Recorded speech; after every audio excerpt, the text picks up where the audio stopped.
নমস্কাৰ বন্ধু বান্ধৱীসকল, মই অস্মিতাই মোৰ নতুন এটা ভিডিঅ'লৈ আপোনালোক সকলোকে স্বাগতম জনাইছোঁ। আজি ভিডিঅ'টো আৰম্ভ কৰিছোঁ কিটচেনৰ পৰা এটা নতুন ৰেচিপিৰ সৈতে। আশা কৰিছোঁ আপোনালোকে ভিডিঅ'টো চাই ভাল পাব।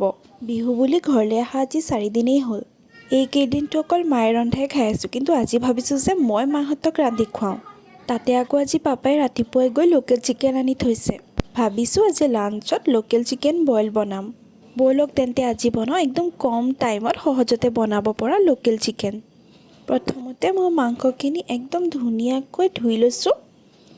মই আকৌ লোকেল চিকেন হ'লে জোলটোহে খাই ভাল পাওঁ, মাংসতকৈ বেছি জোলটোহে ভাল লাগে। আপোনালোকে ভাল পায়নে বাৰু? তাতে যদি বইল বনোৱা যায় তেতিয়াতো পানীটো অলপ বেছিকৈ দিলেই ভাল লাগে, মানে জোলটো পিছত খাবলৈ ভাল লাগে। এতিয়া মোৰ মাংসখিনি ভালদৰে ধুই হৈ গ'ল। তাৰপিছত মই যোনখিনি চব্জি লাগিব, মানে বইলত যোনখিনি চব্জি দিম সেইখিনি এতিয়া গোটাই লৈছোঁ। 3টা পিঁয়াজ লৈছোঁ মই, আৰু আলু এটা লৈছোঁ ডাঙৰ চাইজৰ। আৰু আজি ভাবিলোঁ যে মই জাতিলাওৰ লগত বনাওঁ, জাতিলাও অলপ আছিলে সেইটোও দি দিছোঁ। আজি প্ৰথমবাৰ জাতিলাওৰ লগত ট্ৰাই কৰি চাম। এতিয়া গোটেই চব্জিখিনি ভালদৰে কাটি লৈছোঁ। তাৰপিছত মই প্ৰথম জাতিলাওটো অলপ ডাঙৰ কৰি কাটিলোঁ, কিন্তু পিছত ভাবিলোঁ যে নাই, সৰু কৰিলে বেছি টেষ্টি লাগিব, সেইকাৰণে পিছত সৰু সৰুকৈ কাটি দিলোঁ। আপোনালোকে বাৰু জাতিলাওৰ লগত মুৰ্গী মাংস খাই পাইছেনে? মই আজি প্ৰথম বনাইছোঁ, চাওঁ কেনেকুৱা হয়। খাবলৈ ভাল হয়নে বেয়া হয় মই পিছত আপোনালোকক নিশ্চয় জনাম। এনেইতো জাতিলাওটো প্ৰায় মাছৰ লগতেই খোৱা যায়। মুৰ্গী মাংসৰ লগততো পচলা, কলডিল এইবোৰেই খাই পাইছোঁ। আজি চাওঁ কেনেকুৱা হয় বাৰু। গোটেইখিনি চব্জি ভালদৰে কাটি লোৱাৰ পিছত এতিয়া কণ বিলাহী কেইটাও যোগাৰ কৰি লৈছোঁ। কণ বিলাহী কম আছিল, সেইকাৰণে এটা ডাঙৰ বিলাহীও লৈ ল'লোঁ। বইলত এনেও বিলাহীটো বেছিকৈ হ'লে ভাল লাগে। বিলাহীটো বেছিকৈ হোৱাৰ লগে লগে বইলৰ আঞ্জাটো মানে কালাৰফুল হৈ যায় আৰু ফ্লেভাৰফুল হৈ যায়, সেইকাৰণে অলপ বেছিকৈ দিলে ভাল লাগে আৰু। এতিয়া গোটেইখিনি যোগাৰ হোৱাৰ পিছত গেছটো জ্বলাই কুকাৰটো বহাই লৈছোঁ। কুকাৰত বনালে অলপ কম টাইমতে হৈ যায়, লগতে মই কুকাৰত বনোৱা টেষ্টটোও ভাল পাওঁ। কুকাৰটো গৰম হোৱাৰ পিছত তাত প্ৰথমে কাটি ৰখা পিঁয়াজখিনি দি দিছোঁ। এতিয়া যেতিয়ালৈকে পিঁয়াজখিনি গল্ডেন ব্ৰাউন হৈ নাযায় তেতিয়ালৈকে মই অলপ ৰোষ্ট কৰি থাকিম। তাৰপিছত তাত মই আদা, নহৰু আৰু জলকীয়াৰ এটা পেষ্ট দি দিছোঁ। পেষ্টটো মই ফাইন পেষ্ট কৰা নাই, অলপ ৰাফলি কৰিছোঁ, মানে মাংসত অলপ ৰাফ পেষ্ট হ'লে ভাল লাগে। এতিয়া গোটেইখিনি ভালদৰে মিক্স কৰি দিম, আৰু যেতিয়ালৈকে আদা নহৰুৰ পৰা গোন্ধটো ওলাই নাযায় তেতিয়ালৈকে ৰখি থাকিম। যেতিয়া আদা নহৰুৰ পৰা গোন্ধটো ওলাই যাব তাত বিলাহীখিনি এড কৰি দিম।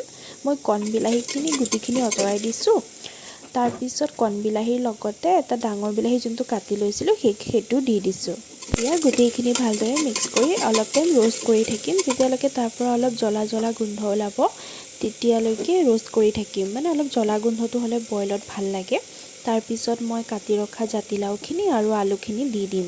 গোটেইখিনি চব্জি দি হোৱাৰ পিছত মিক্স কৰি দিম আৰু অলপ টাইমৰ কাৰণে ৰোষ্ট কৰি ৰাখিম। তাৰপিছত এতিয়া মই মাংসখিনিও এড কৰি দিম। মাংসখিনি এড কৰি হোৱাৰ পিছত গোটেইখিনি ভালদৰে মিক্স কৰি দিম আৰু অলপ টাইম সিজিবলৈ দিম। এতিয়া মই তাত অলপ গৰম পানী এড কৰি অলপ টাইম সিজিবলৈ দিম। এতিয়া তাত জোখমতে নিমখ এড কৰি দিম। লগতে ব্লেক পেপাৰ অৰ্থাৎ জালুক এড কৰি দিম, কাৰণ বইলত অলপ জ্বলা হ'লে ভাল লাগে। আৰু বেলেগ কোনো পেকেট মছলা ইউজ নকৰোঁ, অকল নিমখ আৰু জালুকেই ইয়াত এড কৰিম। এতিয়া অলপ সময়ৰ পিছত কুকাৰৰ ঢাকনিখন লগাই দিম আৰু প্ৰায় 3টা চিটি লগাম। মাংসখিনি হৈ যোৱাৰ পিছত একেবাৰে শেষত ধনিয়া এড কৰি দিম আৰু ঢাকনিখন অফ কৰি অলপ টাইমৰ কাৰণে থৈ দিম।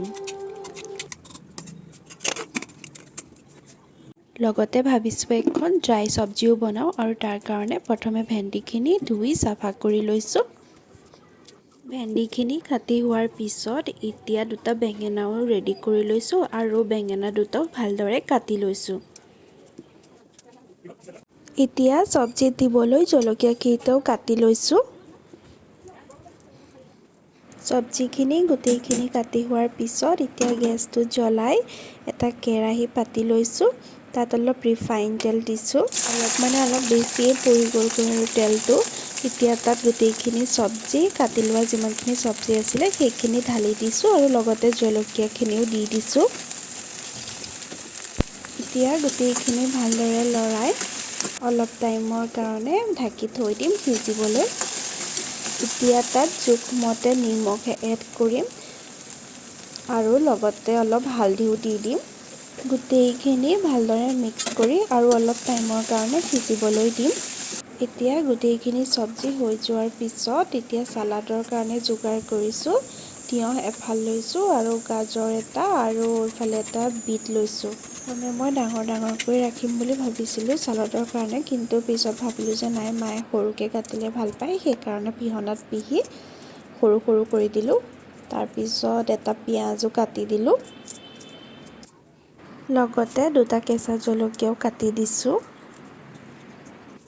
এতিয়া মোৰ গোটেইখিনি ৰান্ধি হৈ গ'ল। এতিয়া ভালদৰে সজাই লওঁ কাঁহীখন যদি ভালদৰে সজাই দেখিবলৈ ধুনীয়া হৈ থাকে, তেতিয়া মানে খাই অলপ বেছিয়ে ভাল লাগে। সেইকাৰণে অলপ ডেক'ৰেশ্যন কৰি খাবলৈ মন যায় আৰু কাঁহৰ কাঁহীত খাই ভালো লাগে।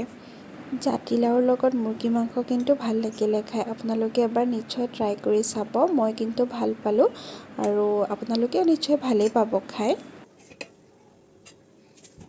আজিৰ লাঞ্চত আছিলে লোকেল চিকেন বইল জাতিলাওৰ লগত আৰু লগতে ভেন্দি আৰু বেঙেনাৰ ফ্ৰাই আৰু এখন চালাড। খাই বহুত ভাল লাগিলে। এবাৰ ট্ৰাই কৰি চাব নিশ্চয়। তেতিয়াহ'লে আজিলৈ বাই বাই।